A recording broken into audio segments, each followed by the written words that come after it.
Did you realize how diverse we are as an assembly with the languages? It's fascinating. And in fact, as diverse as we are, the Spirit really unites us, brings us together. And I think the Spirit calling us to be disciples is what knits us together. It's clear that the Spirit works in big ways in the church, around the world. But I'd like to share with you a more personal understanding of how the Holy Spirit works. I have a cousin, Anthony. He's probably in his 40s.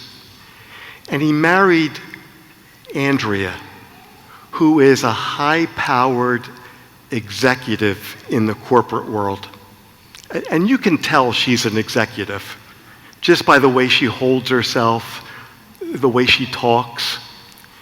And I happened to be at a family baptism, and someone asked Andrea, how do you survive in the corporate world, especially with all the men?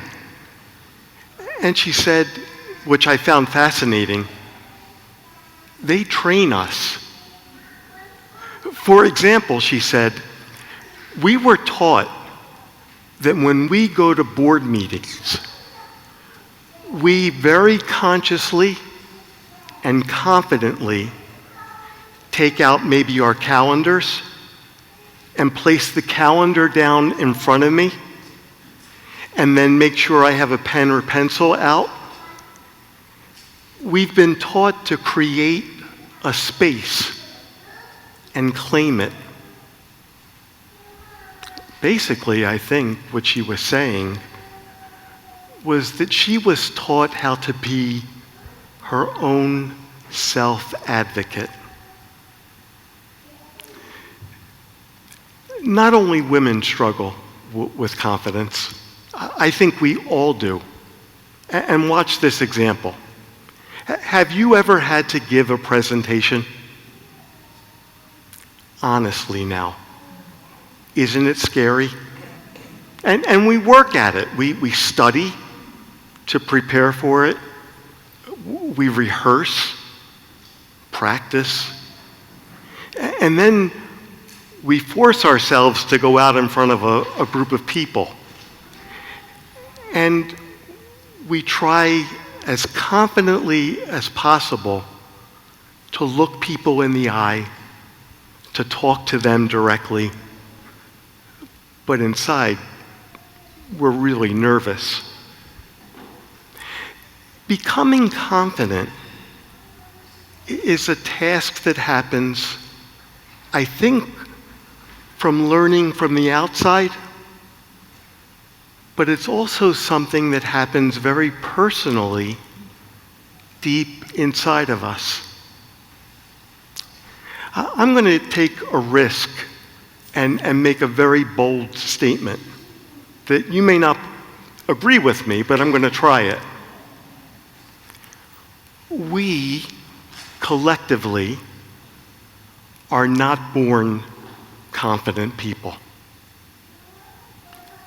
If we were confident and born that way, would we struggle through adolescence? Would we have to fight to hold our own as young adults? I think what I'm asking you to recognize is that at some level, it takes hard work to be able to be confident and self-secure. And I'm pretty sure that that is the work of the Holy Spirit. I'd like to ask you 3 questions. Don't overthink this, all right? Who are you?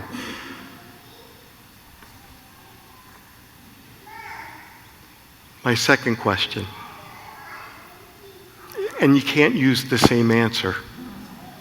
Who are you? Force yourself to answer. And finally, and don't use either one of the two answers, who are you? I bet you that your first response had something to do with what you do. I'm an accountant. I'm a lawyer. I'm a doctor. But if we push ourselves, the next level usually is about relationship. I am the spouse of. I am the sibling of. I am the father of. And when you really, really, really force yourself, because we don't always think of this, the response to who am I? We are a child of God, the beloved of God. And when we're able to claim that, that's the work of the Holy Spirit. And Jesus makes it clear in the gospel, I will take from what is mine and I will give it to you. And so this Holy Spirit is always at work in our lives. It's not about power or prestige. It's about recognizing that we are the beloved of God. And might we allow the Holy Spirit to work in us, to be able to bring us to places that we can't even imagine. There's a pulse in our parish, and I believe that pulse is because of the Holy Spirit's presence. But that presence is inside of you and inside of me. Will you find some time this week to listen to the advocate? To not try to be your own person in the sense of power or trying to convince someone to do something,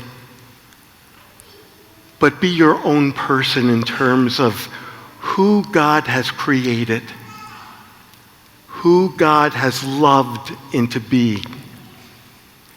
And might that spirit pulse inside of you and me so that together we might always accomplish the dream that God not only has for each of us, but the dream that God has for us collectively.